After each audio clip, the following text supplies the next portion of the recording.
Chapter 6. The warning. And brothers and sisters, the frightening part about drift is this: most people do not realize it is happening while it is happening, because drift is gradual. A little compromise, a little distraction, a little corruption, a little separation, and eventually people wake up far away from alignment without understanding how they arrived there.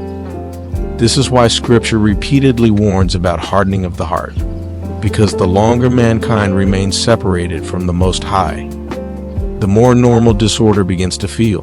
Conviction weakens, discernment weakens, sensitivity weakens, and eventually people begin protecting the very things destroying them. The Scriptures describe people becoming stiff-necked, hard-hearted, lovers of pleasure more than lovers of the Most High, having eyes that do not see, ears that do not hear.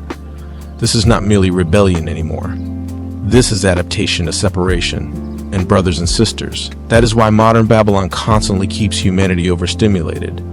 Because stillness creates awareness, silence creates awareness, reflection creates awareness, and awareness threatens Babylon. Because the moment people become still long enough, they begin noticing the drift. They begin noticing the emptiness.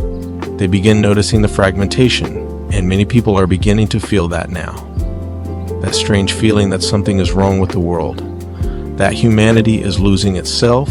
That people are becoming colder, harder, more disconnected, more distracted, more artificial.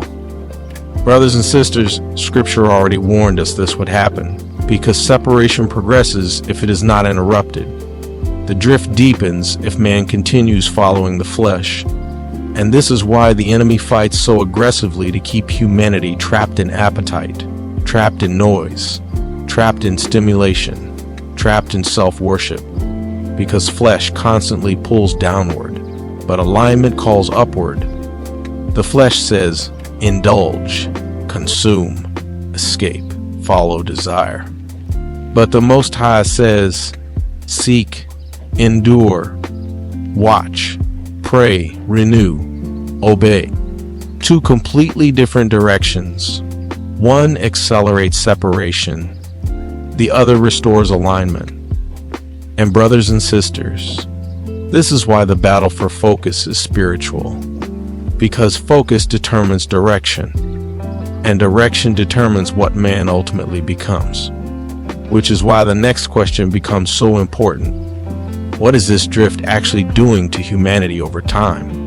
What happens when corruption progresses through generations? What happens when disorder becomes normalized?